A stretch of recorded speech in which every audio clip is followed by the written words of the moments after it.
Anybody in here? No. We are back on the Rational Boomer podcast. Hopefully, your day is going well. By the time you hear this on the podcast, it will be Tuesday, but I'm recording this Monday night and I'm doing a live on YouTube. Now, I haven't done many lives on YouTubes. I don't get the initial reaction like I get on Substack or certainly TikTok. But YouTube is an important platform of mine, so I want to be able to use that and talk to some of the folks out there. Actually, some of the folks that come on YouTube are similar to those folks that are on Substack as well, and TikTok for that matter. So as we're winding things up and trying to get more people on the YouTube Live, I just want to talk about some of the things that are going on currently. I keep getting this question, and I've answered this question a couple of times, but people are confused by what Donald Trump is doing. Now, that's not surprising. Donald Trump is a confusing motherfucker. There's no question about that. But we know that they may be doing the Epstein files as of Tuesday.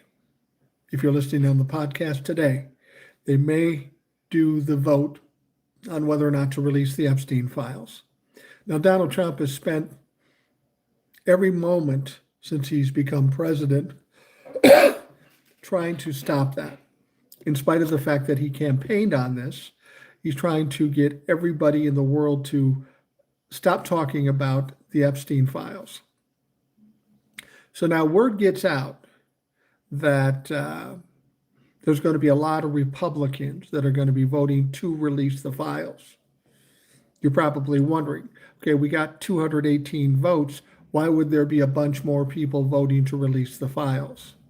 Well, it's very simple. It's because it's public, because people can see it. The people who vote in this next vote in the House of Representatives will have to identify themselves as somebody who is for releasing the files or against releasing the files. And that's not a good thing. That's not a positive thing for them because it's a no-win situation for them. It's a no-win situation because if they vote to release the files, then they're going to anger Donald Trump and they have to deal with that whole fucking thing. Secondly, if they vote to not release the files and keep Donald Trump happy, well, then the voters are going to be pissed off. You see what I mean? A no-win situation. So now they're going to have to do this vote. They're going to have to choose what they want to do.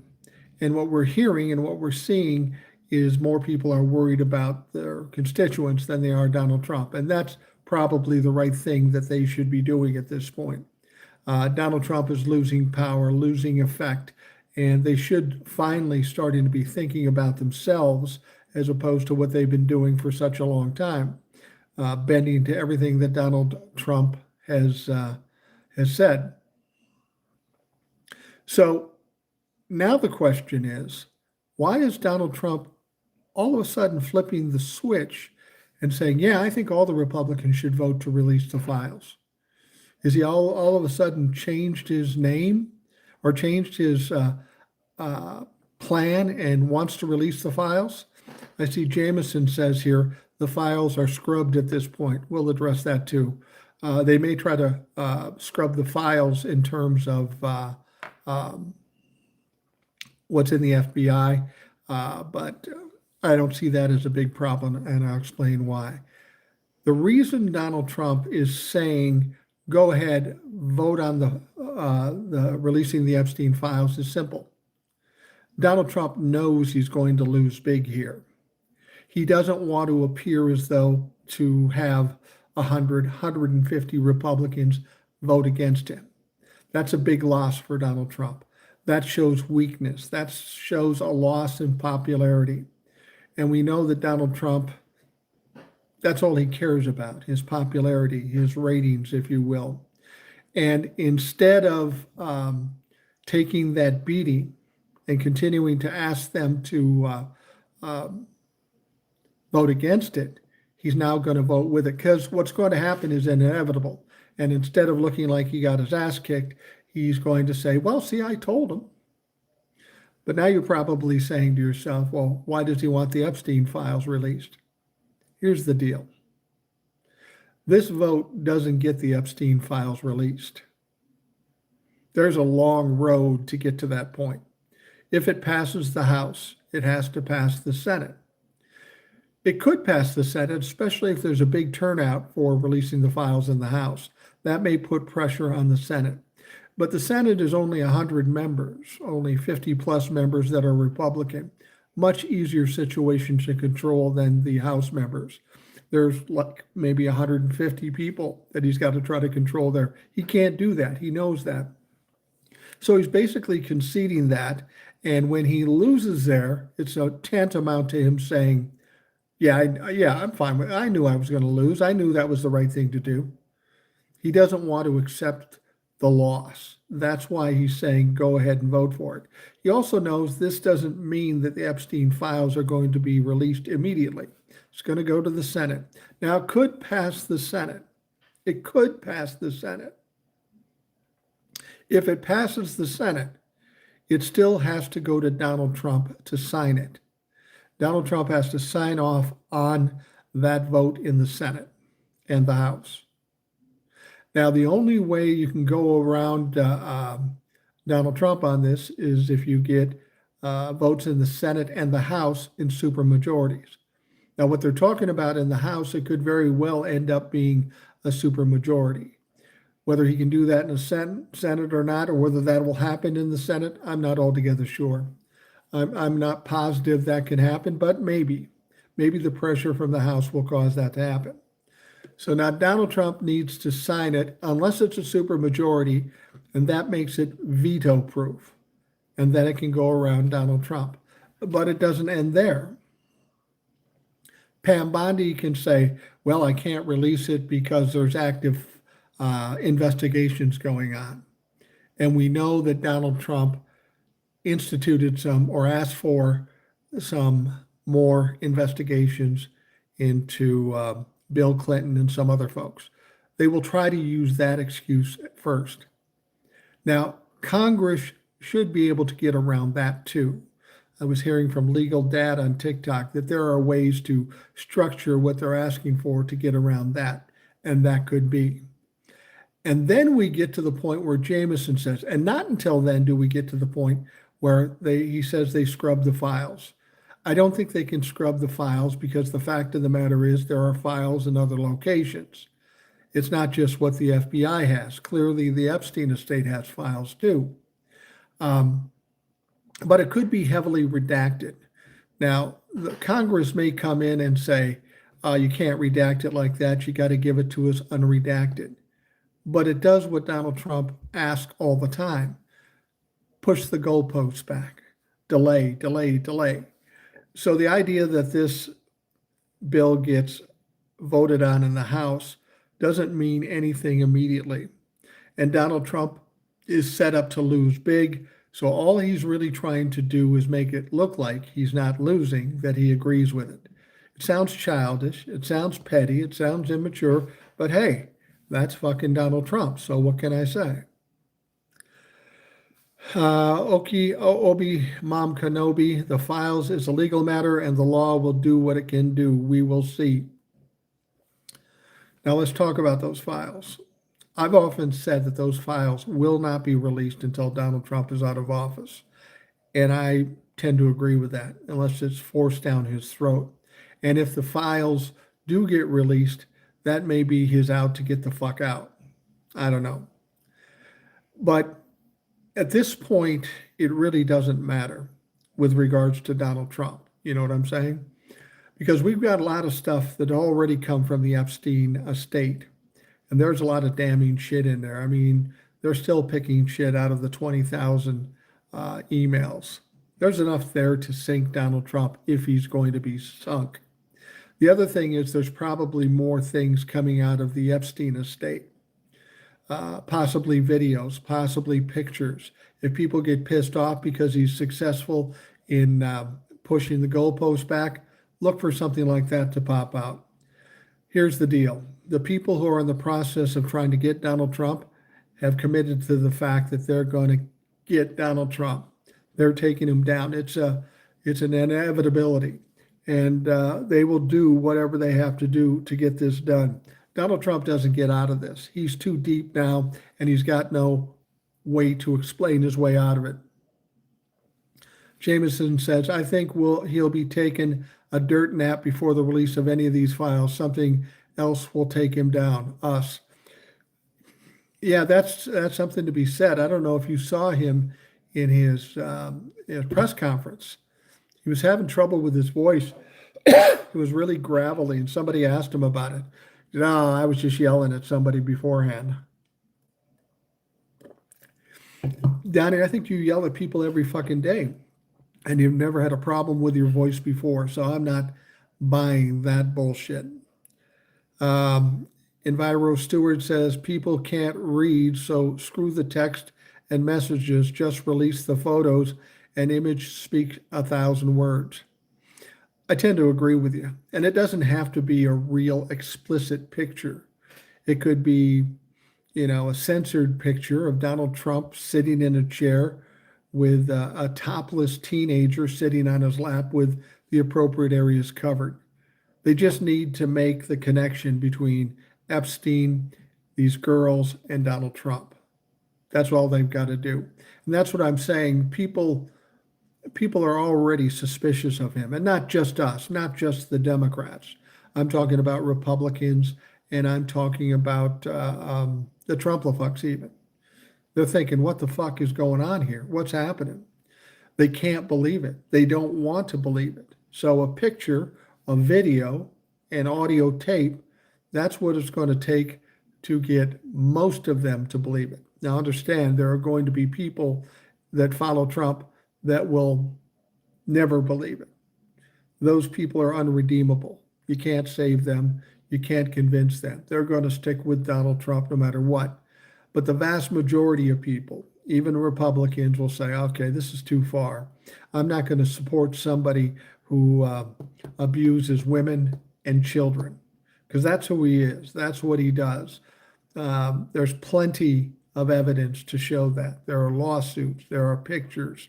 There are his own words. This is who he is.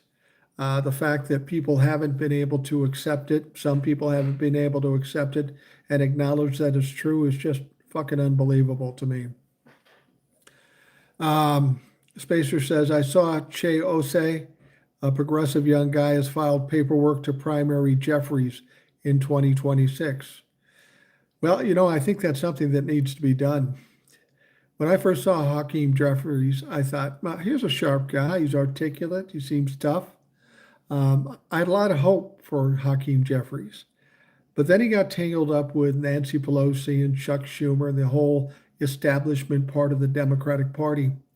And he's become an incredible disappointment at this stage. Without a doubt, he is a disappointment. And he needs to go.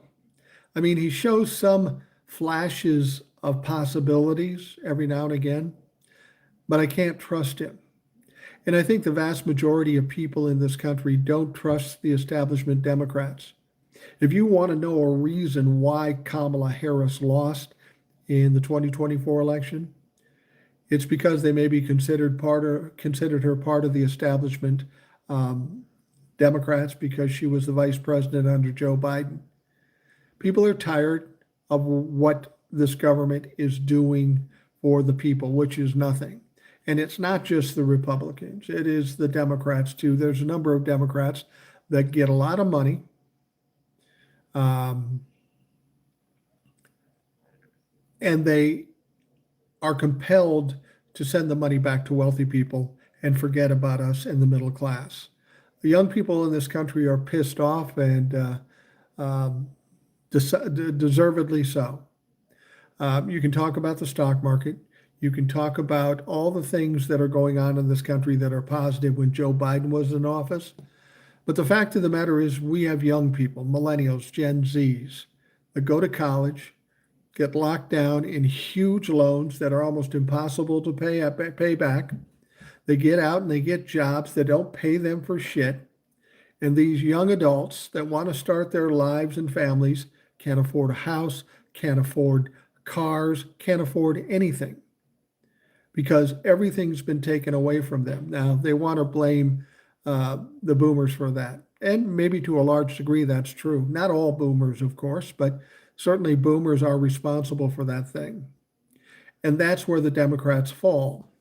They look at the higher ups and they look at the stock market and they try to sell that as a good economy. That's fine. And to a certain extent, that is a good economy. But try to convince people that can't pay their bills or are living paycheck to paycheck that the economy's good. That's akin to Donald Trump coming out and telling us that prices are down when we know they're not. People in this country, the young people in this country, want people in office working for them. And at this moment in time, we really don't have that. Democrats are better than Republicans.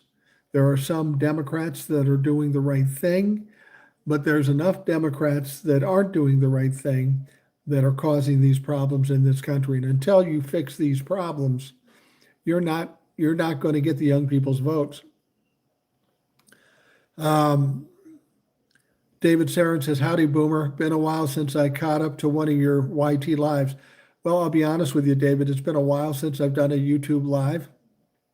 And one of the reasons it's been a while is because I use these lives for a podcast. And when I do a YouTube live, this thing goes into processing and it can take 8 hours before it processes and goes up. Well, I need a podcast for tonight. So I'm gaming the system tonight.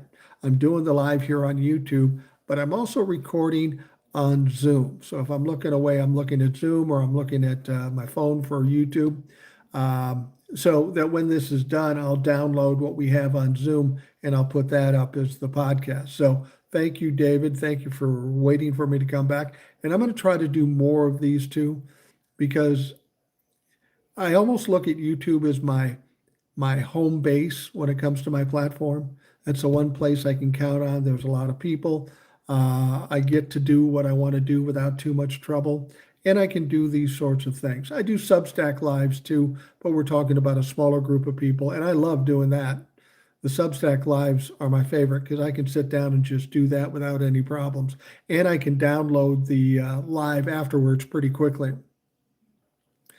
All right, America, FEMA is going through 2 directors. Yeah, we found that out today, that the director of FEMA, who was a creepy, goofy, dumb motherfucker, was quitting today. Maybe he's seeing the writing on the wall. Maybe he's getting a lot of heat. But this guy was just a clown who was hired, who never showed up for work. And apparently the pressures got too much for him and he's quitting. We'll see who Donald Trump puts in to replace him. But I'll be honest with you, at this stage of the game, I don't think FEMA is going to be able to do the things we need it to do in case of a possible tragedy. And that's a sad and scary thing. Let's see here. Miss Dutch, I like Sheldon Whitehouse. He has done wonderful session presentations on dark money in politics.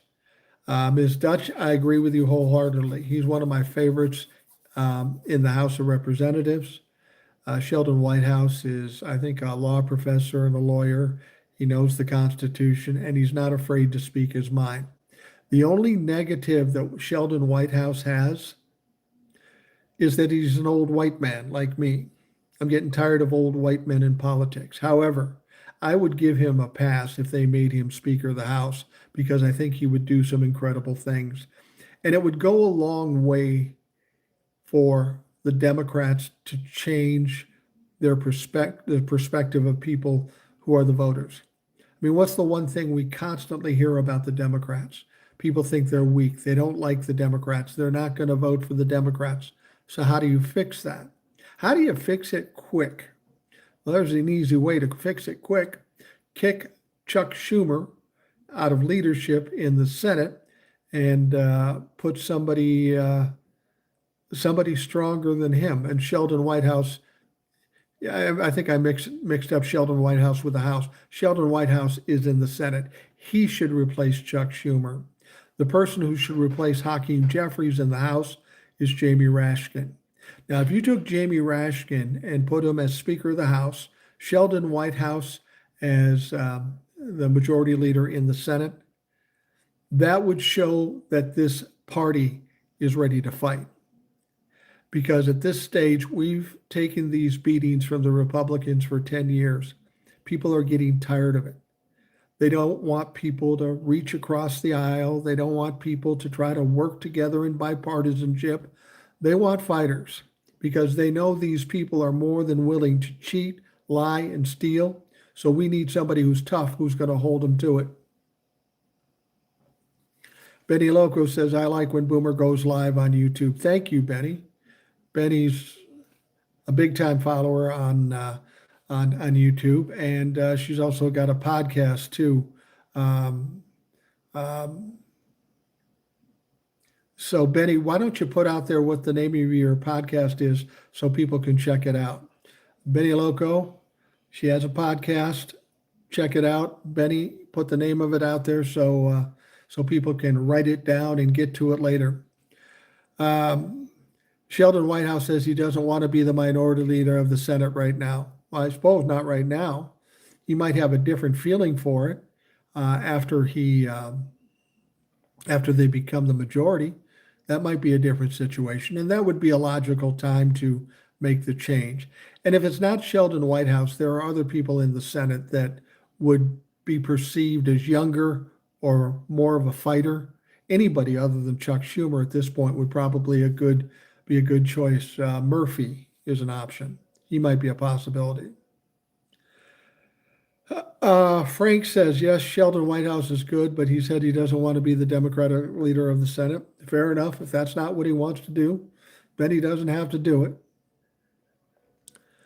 I wonder how Spotify boycott will go and how they react because of ICE ads.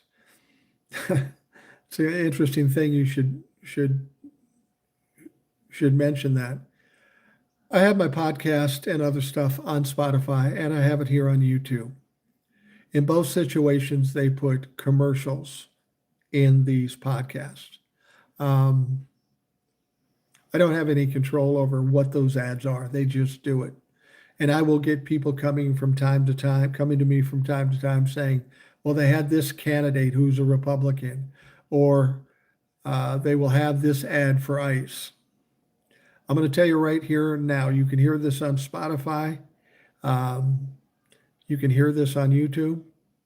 If there are any ads about ICE or any Republican politicians or any Republican talking point, I will say this: Republicans, fuck off. ICE, fuck off. Do not listen to those ads. And I don't care if YouTube or Spotify doesn't like it. They should know better than sticking that shit in a program like this. Spacer says, shots from Hawaii tried to be minority leader last time. I saw him on Midas Touch and he sounds like a fighter. The problem is that Hawaiian politics doesn't get much media coverage. Yeah, you're right. I don't even know much about Shots. I'll take your word, Spacer, because you know what you're talking about, that he is a fighter. And he doesn't have a lot of name recognition. And that's part of the problem when you want to become a leader in the party. You got to have some name recognition. You've got to have people know who you are, not only in the political caucus that you're in, but also amongst the public. Part of the reason you put somebody as a majority leader in the House or the Senate is name recognition, to get more people to feel better about the change. And Shots may have a problem with that because he is from Hawaii and relatively unknown. All right. Jameson says, I believe that any reporter who asks the question to Cheeto, why do you lie always, would start a trend that is a strong front. Now, I've said this before many times. If we had true journalists in this country who ask the questions that need to be answered, refuse to take no answer as an answer, or refuse to take lies as an answer, Donald Trump wouldn't be president of the United States today. If we had journalists in 2015 who asked the questions, and when he lied, they pushed the issue until he was cornered. They could have done that from day one, but they chose not to. At first, it was because he was too good of TV. He brought viewers, which brought money, and they were willing to trade that off for integrity, apparently. Now, as time went on, we have owners of these media outlets that are big fans of Donald Trump. So now they're putting pressure on their outlets to not report certain things or report certain things in a certain way. We have a absolutely destroyed journalistic platform in this country. Anything in mainstream media or even on the cable or streaming services, they're all owned by some oligarch that is dictating what can and cannot be said. So you can't trust any of it.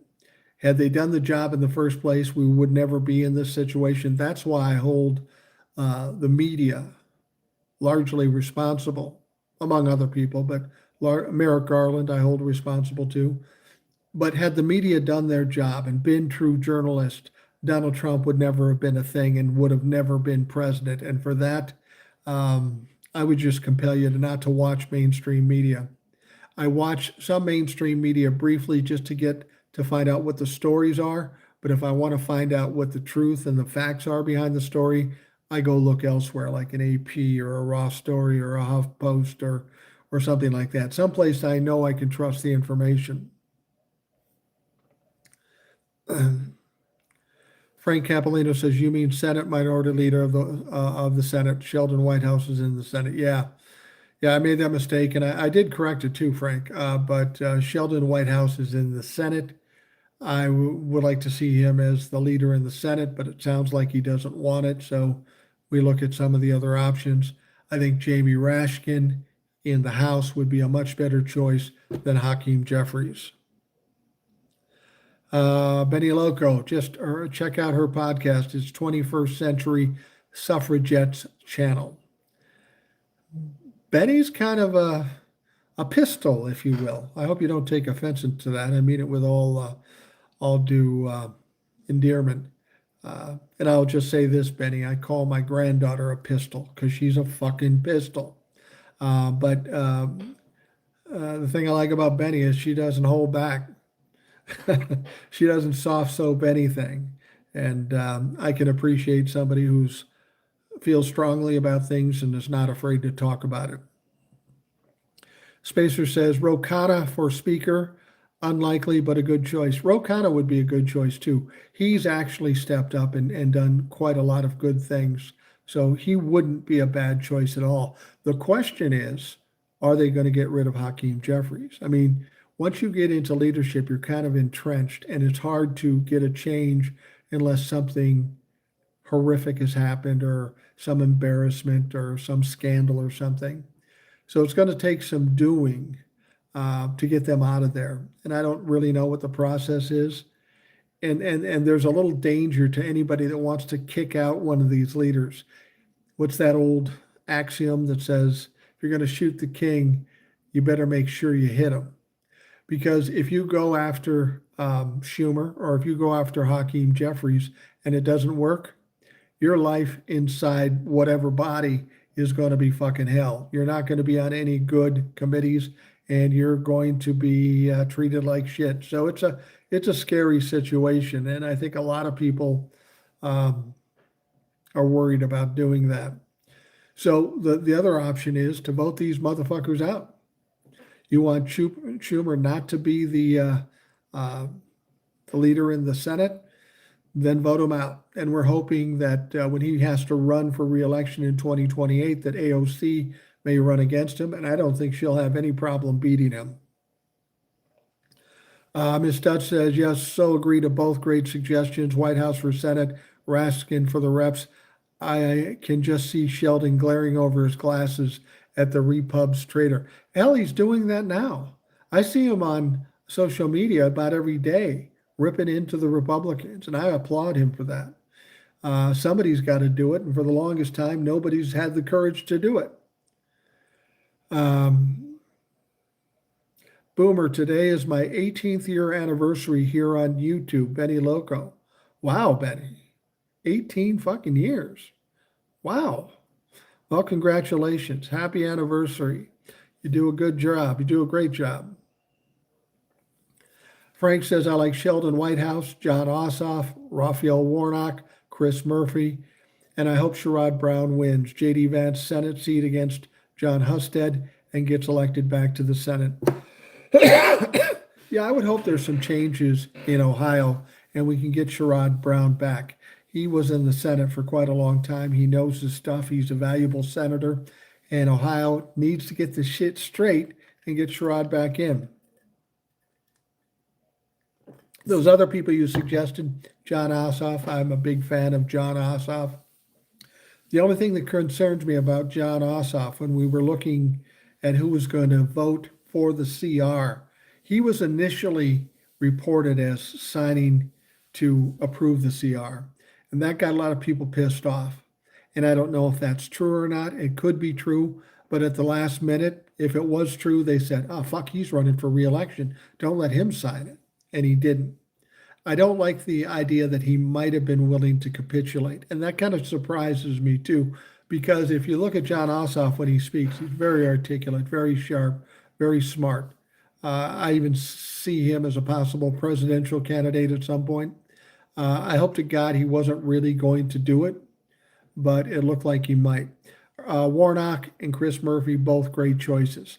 I mean, the bottom line is in the Senate, you could pick almost anybody other than Chuck Schumer, and he'd probably be better off. And again, when you change the leadership, get rid of Chuck Schumer and Hakeem Jeffries, this would be a good way to change the narrative on the Democratic Party about being weak and bending a knee. That's their problem. People think the Democrats are weak and they're run by the establishment and they aren't there to help the middle class.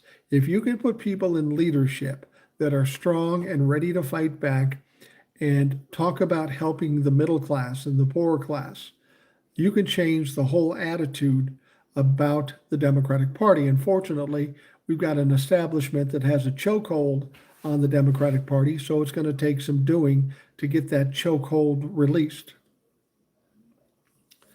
Spacer says, but then again, I have never heard of Thune before this Senate term. They want Rick Scott originally. I could be wrong. I had heard of Thune, but he was pretty much, kind of unknown. I'd heard of him before. Rick Scott, they wanted. That guy's a flat out fucking Trump humping criminal. So thank God he didn't get in. I mean, Thune's not good, but he's quite a bit better than what Rick Scott might have been. We would have been in trouble, worse trouble than we're in now if Rick Scott would have gotten in. Benny Loco says independent media is the only worthy information. I tend to agree with you. There's very little I see on mainstream media that I trust. Like I say, I might see mainstream media just to get the stories, but then I go investigate it myself because whatever these clowns say, I don't trust. There's a few exceptions. I like Lawrence O'Donnell. I think he does a good job. I think Nicole Wallace does a good job. Other than that, MSNBC, which is now MS Now, I don't know. I don't know if I trust them or if they're just trying to make a buck being on TV and trying to get views. I don't know that this new break with MSNBC to MS Now, that makes them independent from NBC. I don't know if that's going to be for the better or the worse, but we'll see. We'll see what happens. Benny says, I am a pistol, not everyone's cup of tea. Well, Benny, I could say the same thing about myself. Some people suggest that I'm not everybody's cup of tea. And that's probably true, but you know what? I'm cool with it. I can only be who I am. Benny can only be who she is. You like it, great. If you don't, I'll live. I'll fucking survive. Benny Loco says, motivate non-voters. It's fun. Yeah, when you look back at the 2024 election, that's where our problem was. We had a lot of Democrats that sat at home on their couch and never got off their ass and didn't vote. Had as many people voted in 2024 as we had in 2020, Donald Trump would have got his ass kicked. But people decided to stay home. And that's part and parcel to people not liking or trusting the Democratic Party. So we need candidates. We need young candidates. That's starting to happen. But you need to change the image of the Democratic Party. And as I say, you can start by changing the leadership, change the talking points. People in this country want fighters. If you're talking with Republicans, better be ready to fight, or they're going to be all over your shit. Case in point, Gavin Newsom, when he was doing those podcasts. People love Gavin Newsom, but when it looked like he was trying to play buddy-buddy with some of these Republicans, he took heat. Fucking Barack Obama went to George H.W. Bush's funeral, sat next to Donald Trump and laughed. That was enough to piss people off at Barack Obama. You need a fighter in here. People think we're in a war. People think we're hanging by a thread. And you know what? They're fucking right. So if you don't have a fighter, people don't want to hear it. Spacer says, Frank, it's looking good here in Ohio. Amy Acton is leading Ramaswamy and Brown is leading Husted by a couple of points. Well, that's good to hear. I always hated it. I looked at Ohio's kind of Midwest, and we in Minnesota, we're all blue here. I would hope that it wouldn't just be bright red like it's been lately. But people got to be getting sick of what's going on. And presumably, if they're sick of what's going on, then hopefully they decide to vote differently. I think we're going to see a lot of surprise elections. A lot of people who are Republicans that seem to be shoo-ins that lose, mainly because of the economy, mainly because of everything the Republicans is involved in, from the Epstein files on down. I think there's going to be a lot of surprises out there, hopefully. Obscure camera. I want to also mention Swalwell, but something tells me he will run for California governor. I hope he doesn't. Swalwell's good in the House. He's smart, he's young, he's vocal. There's a lot of people running for governor in California. And if Kamala runs for governor in California, that means we're going to lose a valuable Democrat in power. We saw this with regards to the Senate seat in California, where Katie Porter ran against Adam Schiff.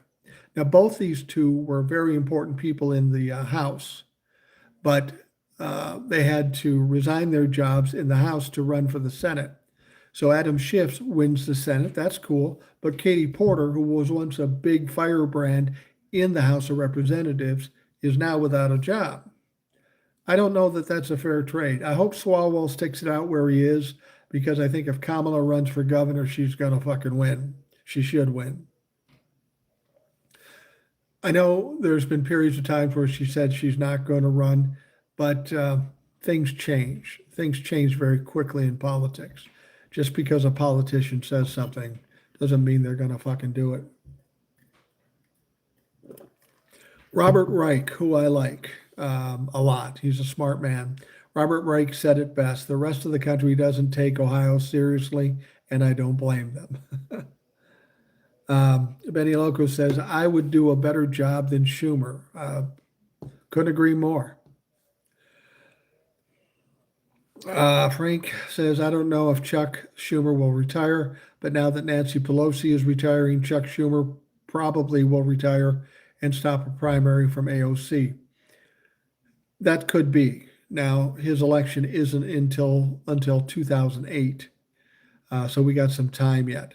Chuck Schumer may retire for a number of reasons. Without Nancy Pelosi in the House, that kind of weakens the establishment. And maybe they do take a drubbing, the establishment, that is. And we get more of the young people, more of the progressive people in, and he may just at least resign his position in leadership at some point. I liken Nancy Pelosi, and I would say Chuck Schumer too, as milk. You know what I mean by that? You buy a carton of milk. You like milk. The milk's really good up until it gets to its expiration date. Then you wouldn't drink that shit to save your soul. And Nancy Pelosi and Chuck Schumer are past their expiration date. Now, I don't know about Hakeem Jeffries. He's not that old, so I don't know how to explain what he is other than he's been standing next to tainted milk for a time. Other future Democratic leaders, Jasmine Crockett and Katie Porter. Katie Porter is, but you got to get her in a position. She doesn't have a position right now. And we hope that she'll get back in there at some point, maybe back in the House. I suggest a healthcare insurance option response. We will have what you congressmen have for everyone. I think that's reasonable to ask for. We should get the same kind of pensions too that members of Congress have. I was just going to say this. There is one leader, Democratic leader, who may be the best Democratic leader that doesn't currently have a position. She's very strong behind the scenes. She's run for a few races and she's lost. And who I'm talking about is Stacey Abrams. She may be the best Democratic politician we have, and she has no elected office. We need to change that somehow. At the very least, whoever becomes the next Democratic president needs to put her into a cabinet position. She's smart, she's tough, and she would be a great addition to any cabinet. You know, it's funny, you talk about the health care, you know. Let's be honest, the Republicans have been wanting to destroy Obamacare, ACA, since its inception. They want to get rid of it. They don't want to get rid of it because they don't like to give people in the middle class a break. Plus, it wasn't their idea. So they want to get rid of it. Donald Trump, who popped into politics maybe 10 years ago, has sided with the Republicans and want to get rid of the ACA. There doesn't seem to be any good reason for it. Everything they say is a fucking lie. But somebody asked way back when, in Donald Trump's first term, well, if you want to get rid of the ACA, what's your option? Do you have a healthcare plan? At that time, Donald Trump said, oh yeah, I got a great plan. Fantastic plan. It's better than the plan we have now. Everybody gets healthcare. It's better healthcare and it's cheaper. You go, okay, cool. When are we going to hear about that? 2 weeks. Just 2 weeks and we'll tell you about it. Well, that was like 6 years ago, 7 years ago. We still haven't heard anything. Then in the campaign, somebody asked Donald Trump, what about health care? What do you got with that? And he said, we've got concepts of a plan, meaning he has nothing. So now he's president. He still wants to get rid of the ACA. He's trying real hard to do that. And he's being pressed. What's your healthcare idea? And what does he come up with? He stuck his hand in that dirty diaper and pulled something out of his ass that makes no fucking sense. He said, hey, we give all this money to the insurance companies and they get rich. How about we just give the money to the people and they can buy their own insurance? How about you just give us Medicare for all? It's the same kind of thing. It's giving the money back to the people. Don't charge them for health care, or don't charge them much for health care, and give them some reasonable health care. But here's the problem. Donald Trump wants to give us the money. When Donald Trump says he's going to give you some money or makes any kind of promise at all, do you believe him? You think he's going to come through? Fuck no. He's not going to come through. He's going to make it sound good for a little while, then he's going to fuck us in the ass like everybody else he deals with. But here's the problem. You're taking away the money from the insurance companies. You're giving it to the people who now just have to give it back to the insurance companies. How does that make sense? And it makes us weaker, and it's going to cost healthcare to go higher because with healthcare, with the ACA, you've got a group of people, you've got some leverage, you've got some power to cut the best deals. If each one of us individually go to a healthcare company, an insurance company, and say, we want coverage, you think we're going to get the best deal with no leverage? The whole fucking idea is dumb. He says he's talking to some Democrats, and if any Democrat sits and listens to it, that motherfucker needs to be primaried. It's a stupid idea. It won't work. Frank says Katie Porter will be the next governor of California. Well, that's distinctly possible, especially if Kamala doesn't run for the governor's job. Spacer says, I saw Eric Swalwell is considering running for California governor. Not sure if it's true. I've heard that too, and other people here have mentioned that. It wouldn't surprise me. He'd be a good choice. I'm sure he's tired of the bullshit he deals with in Congress. It's a fucking mess. Katie Porter is fierce and awesome. Yes, she is. She's fantastic. Another site I think would be worth checking out is 1440 News. Now, I've heard about that before. I haven't really looked into it, but I will do that. I will do that. That's a good idea. I've also been hearing about Ground News. Yeah, I've heard about that too. I heard about that from Old Soul, and she looks into that as well. Benny Loco says, in the 2024 election, I managed to cold canvass 209 voters to vote. Met many nice people. People need to relearn to use face-to-face communication. Yeah, you're absolutely right. What happened to the good old days? I mean, nowadays, young people want to date and they go on an app and they sweep left and they sweep right and they do whatever the fuck they do and they meet people online. I guess that's okay. I guess that's working now. But what about the good old days? Like when I met my wife some 43 years ago. Like every red-blooded American boy, I walked into a bar already overserved and not in my soundest mind. Across the room, I see a young lady who strikes my fancy. Because I've had too much alcohol, I have the courage to go over and talk to her. And then ultimately you end up married and have 2 kids and 2 grandkids. So those were the good old days. I don't see people doing that now. They'd rather sit home and be on the app, and that may or may not be progress, but that's the way it is right now. Frank Capolino says, I think Katie Porter is running for governor of California, and I think she will win. Well, I believe she is running for governor, and I think she could win, and I think she should win. She went through some shit recently. She was kind of exposed for treating her people badly, being mean and vicious and all that kind of stuff. I don't know if they've gotten over that yet, but that doesn't surprise me. Katie Porter is kind of, well, I'll say it, Benny Loco, she's kind of a pistol too. I hope the world holds together till the midterms and after. Well, that's the one thing. People always suggest that, this world isn't going to make it because we've got all these problems. I will tell you this, I'm 65 years old. I've seen some problems in this country before. I was very young at the time, but I lived through the 60s, and that was some fucked up shit. That was a very turbulent time, and I think a lot of people didn't think we'd make it out of there, but we did.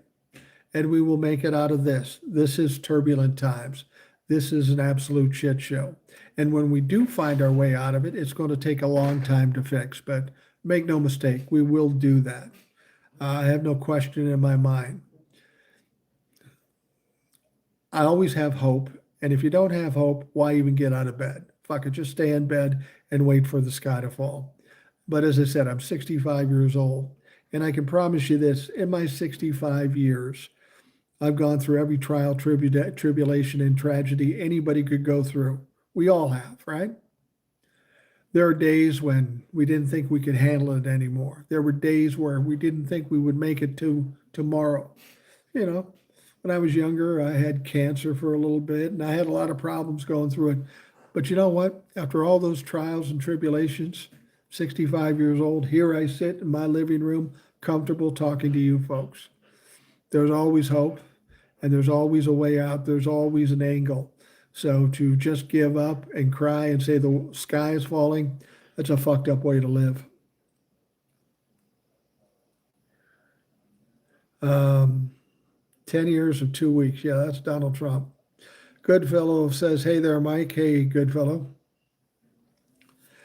Spacer says, healthcare has been held by American Medical Association for so long because of a deal that was made between the governor and the AMA to treat citizens as long as they can charge whatever they want. Yeah, that power needs to be taken away. I agree with Bernie Sanders. Health care in this country is a right, not a privilege. That's the very least this country can do for its citizens and taxpayers. What's the first job of any government in this country? To protect its citizens. Now, I know a lot of people will suggest, well, that means war and terrorism and stuff. And that's true, it does. But what kills more people than wars or terrorism? Poor health, disease, those sorts of things. So it's time the government of this country steps up and does what it's charged to do and protect its citizens. If they give Medicaid for all, the women and brown and black people would have to be covered, and we're second-class citizens, so no universal health care. Yeah, Benny, there's a lot of truth to what you've said. I think in the beginning, when it came to health care and all that sort of thing, there were a lot of white people that said, yeah, but we don't want to give it to the brown people or the LGBTQ people. That's true. That shit's got to change. And hopefully with younger people coming up and younger people taking control of the ballot box, that will change. But it's fucked up in 2025 that we have as much racism, sexism, and anti-Semitism and class war as we have today. We've gone through this for the entirety of the time we've been a country, and you would think things get better, but clearly they haven't. The 2024 election is proof of that. To me, the 2024 election tells me there's a lot more racist, sexist people in this country than we ever imagined, and that's troubling. Captain Farrow says, I see Gavin Newsom as next president and AOC in the White House in the future. I could see AOC. And, you know, at this stage, if you were pick out a candidate, likely candidate for the Democratic Party for the White House, it would be Gavin Newsom. He's got to be the front runner. But here's what I got to tell you. We're 3 years out from that election. I've seen this before with presidential elections. People come out early and they seem like strong prospects. Generally, they don't end up being the nominees. Usually it's somebody else, because I really believe that what we're going to have is whoever's going to be the next candidate will emerge sometime between the midterms, the year after the midterms and the year before the election. Somebody will rise to the top. Now, it could be Gavin Newsom. It could be. It would be unusual if he was able to hold on that long, but it could be him. I think he's a little too slick, and I think he's associated too much with establishment. And I think there's a lot of people in this country who really have a bad taste for the establishment. So I doubt he will be the nominee. That's my guess. Now, I wouldn't be opposed to it. I would vote for him if he were the nominee. I just think a lot of things are going to change between now and the year after the midterms. Frank says, I think Eric Swalwell should stay in the House. The Democrats need to take back control of Congress and better next year in 2026. I agree with you. I hope Eric Swalwell stays in the House of Representatives unless he's worried about something and getting reelected. Vincent Johnny says, saw a video of that black woman going through childbirth and the nurse ignored her. Healthcare services have a racist problem a bit. Well, we know a lot of nurses, back when we had the COVID thing, doctors supported Donald Trump and the whole COVID thing. I think every profession has its share of racist, sexist, and just Trump-humping pieces of shit. I mean, all you have to do is look at the election in 2024. 49% voted for Donald Trump, who at the time was a 34-time convicted felon. We've either have an epidemic of stupid people or evil people, or a combination thereof. Betty says, oh, the good old days when sex was dirty and the air was clean. Yeah, absolutely. Those were the good old days. Jameson from New Mexico here. Yes, it's a state. We are the first to offer universal child care. This is the direction people want. Absolutely. Absolutely. And I know you're a state. I've been in New Mexico a few times in my life. Beautiful state. OB Mom Kenobi, I ran my ACA insurance options and my price has quadrupled with the premium credits, and those expire in December. I can't pay it. No health care is a scary prospect at 60 years old. I agree with you. It is a frightening prospect. And we can only hope that some point in the um, in the next several weeks we will get some um, realization and extending those subsidies. That's really the only option. Donald Trump is getting weaker every day. The Republicans know that the ACA is heavily represented in the red states. It's not just going to be Democrats that are going to have trouble with their health care. So I hope something is done before it's too late and people aren't priced out of health care. That's fucking absurd, and that's not acceptable in this country. Obi Mom Kenobi says we need to call our elected officials daily and demand what we want. I agree. We got to keep pounding on them. Even if the Republicans lose in 2026, we got to keep pounding on the Democrats because we can't count on all the Democrats. Jesse Kraft says, I'm 71 and I remember the 60s well. I grew up in the South. The 60s were radical years. You think about the 60s. We had the Vietnam War. We had civil rights. We had women's rights. We had 4 major assassinations in the 60s. We had riots on college campuses. It was fucking crazy back then. Now, I was born in 1960, so as I'm going through the 60s and seeing all this, I'm a little kid. I'm scared, of course, the war and all that stuff. But I didn't know any better. As far as I knew, that's what America was about. And then we come out the other side in the 70s. I get into high school and things cool down a little bit. And now I'm a nightmare to my parents, and I don't get nightmares from what's on television anymore. Frank says, I hope next year's elections are even better for the Democrats than they already were this year and win back the majority of Congress and pick up more governorships. Well, I think that's going to happen. I think those elections the other night, that Tuesday night, is a sign of things to come. Not only that Democrats won the elections they were supposed to win, they won elections that they didn't expect to win. And the elections they won by bigger margins. That's a signal that people are getting tired of the bullshit and they're ready to vote out the fucking Republicans. I feel the entertainment industry drives a lot of the nonsense we see emulated by way too many people. Is art imitating life or is life imitating art? That's a good point. We do see some fucked up stuff in the media and in art, in movies and television and that sort of thing. I think the media certainly has an impact on the people. Remember back in the old days when people would say that TV show causes people to do these things. And I always thought that was strange. But I will tell you this, our problem with the media in terms of the news, when you report things incorrectly or you omit things, you determine how people think. And the way the media reports things in this country is what's causing the division in this country. It's not the politicians. I mean, partially the politicians.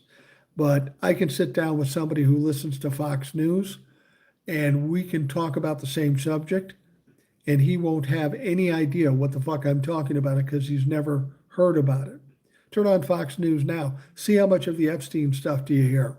Not as much. Betty says, I can't type on this phone. Sorry for the typos. Don't worry about it. We're not we're not grading typos at this point. ACA is awful. We deserve better. The ACA is not great, but you have to understand why it got there. I mean, I don't know that it was ever great, but it's the only thing we've got at this point. There isn't a better option at this point. But you understand how the voting process goes. The House votes on the ACA, the Senate votes on the ACA. You need a certain amount of votes, so then you got to horse trade a little bit. You got to give away and get some and give away. Understand when the ACA was coming up for a vote and it finally passed, it was after the Republicans did whatever damage they could do in order to give the votes to get this thing passed. The Republicans specifically went out of their way to make the ACA worse than it was when it first was brought to Congress. So even now, if you don't like the ACA, don't blame the Democrats, blame the Republicans. Gavin Newsom, the stress of everything is going to wear him down a bit. Look at Obama when he first started his last day as president. Yeah, I don't know what's going to happen with Gavin Newsom. I appreciate what he's doing now, and I will accept it, and hopefully it has an impact. It's like Marjorie Taylor Greene. She's still a dumb bitch. I would still never vote for her. But some people look at her as a friend now because she's also fighting against Donald Trump. She's not our friend. She's doing this for her own reasons, for her own gain. Even though she agrees with us on Donald Trump, she will never be our friend. She is a Republican. Do not trust these people. That's one thing you can count on with all these Trump umpers. You can't trust them, ever. Now, if they want to benefit us by continuing in the fight, I'll take that. I'll use them for all they got, but I'm not going to accept them at my dinner table or in my party. Spacer says the ACA is a start, but we need Medicare for all. Absolutely. That's what we need. I mean, that's essentially what every other country has. We're the richest country in the world, and we're the only one that doesn't have it. What's that tell you? That tells you people with money are the ones controlling this bullshit. Betty Loco says they don't call it television programming for nothing. Strange they don't say, and now back to your regularly scheduled programming. Yeah. Jameson says, we're Americans. We want to work. We don't believe we deserve free shit. But when we get free shits, it's because we care about Americans and we believe that we all deserve it. I like that when people say, they just want free shit. No, I don't want free shit. I just want my money's worth. We pay taxes. We pay a lot of taxes. Isn't it reasonable that we would ask for a return on investment from those taxes we pay every year? I mean, we pay sales tax, we pay property tax, we pay vehicle tax, we pay income tax, we pay a lot of fucking taxes. Is it unreasonable to expect that we would get something in return? I've said this before. If you're an investor and you have a portfolio, you open that portfolio and you got a bunch of a bunch of areas that you can invest in and will give you back money. Or you've got a bunch of options that you put the money in, but you'll get nothing back. Which ones are you going to invest in? Which ones are you going to cultivate? The middle class is the backbone of this country. The middle class probably pays the vast majority of the income tax in this country. Doesn't it seem reasonable that you'd want to cultivate that field and keep that going instead of just handing it to people that you're going to get nothing from? Common sense would tell you that. Logic would tell you that.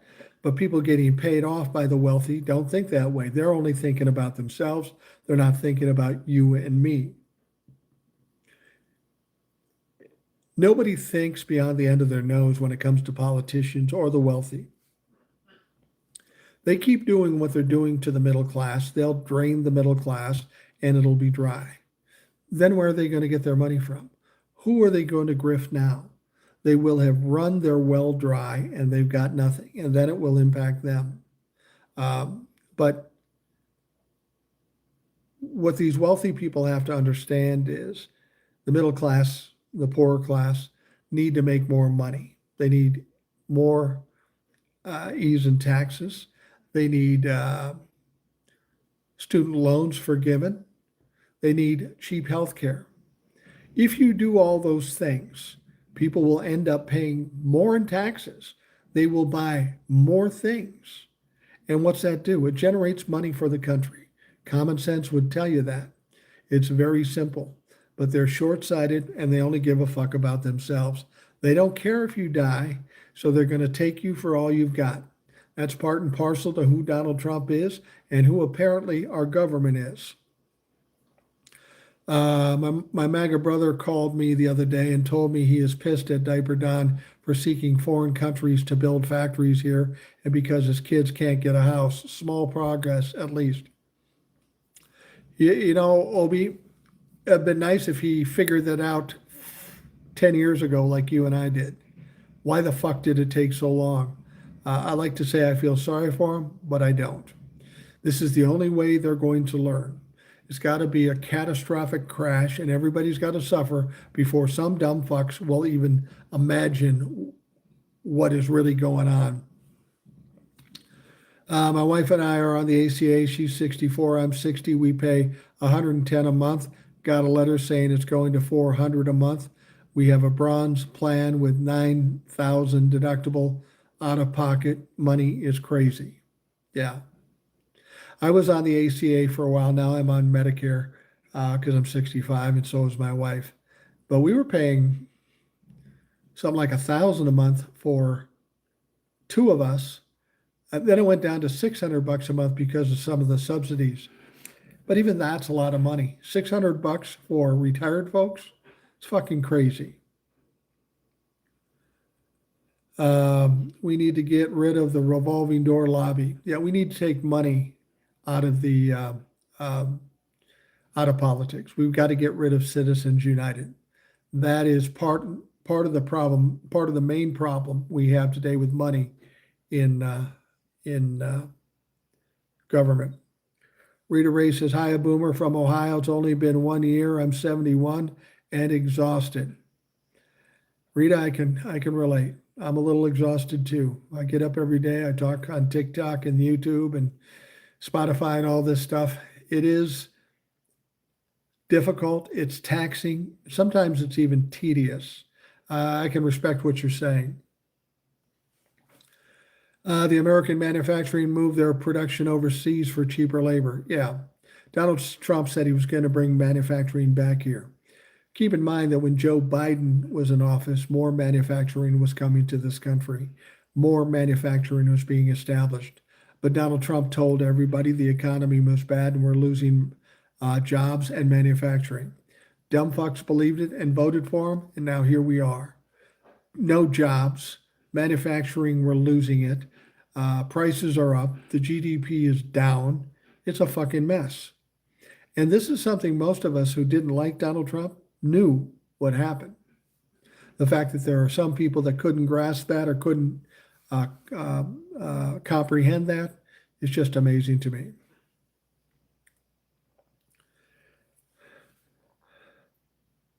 Once the oligarchs are out of small fish to eat, i.e. the middle class, they will eat each other. Yeah. Unless we eat them first, right? Eat the rich. Isn't that the old saying? Two things I look for in a friend, empathy and honesty. They have to have both or I won't be their friend. I'm with you. If you don't have empathy, you're probably a sociopath. And I know some sociopaths, they're never good friends. And honesty, you get a sociopath who's also a pathological liar and they're your friend, you need to get rid of those motherfuckers right away. You think there'll be another housing crash? I'm not real knowledgeable about that stuff, but everything I've read tells us we're going to possibly see something like that. I mean, one of the things that you have to consider when it comes to housing is what I was talking about before.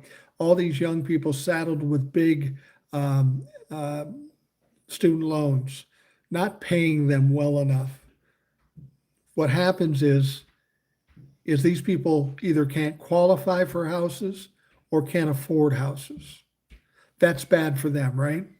What's that do for the economy if no millennial, no Gen Z can afford to buy a house? Then we get the crash. And everybody's house, including these old fucks that want to use it for their retirement, the value of their house is going to go down because there's no market for it. There are no buyers for it. You got to think about this. So is there going to be a housing crash? I'm not an expert. I don't know, but I could see how it could happen. Captain Farrell says, my parents live overseas because it's cheaper to retire there and they have solid quality health care from the government program. The tech level in the government hospital is only 2 to 3 years behind top U.S. hospital. Yeah, I've heard that too. People going to Mexico or other countries for health care, and they might be a little behind the times technologically to the United States. But if you can't get in and see a doctor here, or you can't afford to see a doctor, what the fuck difference does it make? I'd rather have medical care that's a year or two behind as opposed to no medical care at all. 40 to 50-year mortgage. Another thing that Donald Trump dug in his diaper and pulled out of his ass without knowing anything about what he's talking about. A 40 to 50-year mortgage. That might bring down the payments a little bit, but it would make more money for the banks in interest, and it would be fucking outrageous. It's just stupid. Spacer says the average age to buy a first house I saw was around 40. I have to wait until I'm middle-aged to buy a house, possibly. Yeah, that's fucked up. That's all kinds of fucked up. I mean, back in the day, you had people buying houses in their 20s and 30s because they could afford it. That should be a red flag to a lot of folks that the economy's in trouble when you have to wait to be middle-aged to even buy property. At that point, what's the point? Why buy the property? They need to stop allowing houses to be used as vacation rentals. We have so many Airbnb houses around us and no houses to rent or buy to live in. Yeah, you're right. There's some Airbnb that are kind of fucked up. My brother lives in a suburban neighborhood. There's nothing touristy or vacation type about it. It's just a suburban town or suburban city. And down the block from him was a house that was bought and made an Airbnb. People in and out of that motherfucking thing having parties. The problem they had, you see me talking about the things I talk about on TikTok and YouTube and such. But my brother's a very smart guy, and he's a bulldog, and he doesn't, once he takes a bite out of you, he doesn't let go. And he went after the government. He went after the people with his Airbnb because he didn't like what it was doing to his neighborhood. He ended up getting them out of there. But that is a problem that's starting to get bigger and bigger. Obi Mom, I was displaced for an Airbnb and it cost me my husband's legs. I'm sorry to hear that, Benny. Sorry to hear that. This government should be working for us. And whether we're talking about Republicans or Democrats, you can argue the fact that they are not working for us. And it's a special kind of fucked up. We're getting to the end here. I'm going to wrap things up for the Rational Boomer podcast and this YouTube Live. I want to thank all of you for taking the time to join me, participating. That's a huge deal. I say this on Substack all the time. Huge deal when you participate. This makes this all so much more interesting and valuable in terms of information. Because as much as I'm sitting here talking, all of you have some good ideas, some good thoughts, and it needs to be heard. And if I can give you a platform to do it, I'm more than willing to do it. A couple of things I will tell you before I wrap things up. If you ever want to be a guest on the Rational Boomer podcast, you can do that. It's very simple. All you have to do is contact me and say, Mike, I want to be on the podcast. We'll do a Zoom call, and it'll be easy. Now, you're probably saying to yourself, how do you get a hold of them? How do you get a hold of them?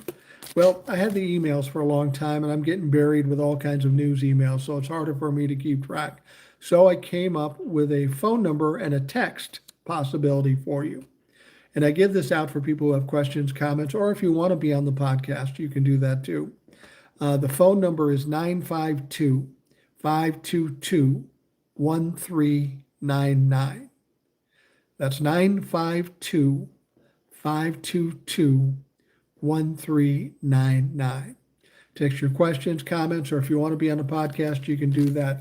So I want to thank you for taking the time to listen. I hope you have a great day, and we will talk to you again tomorrow.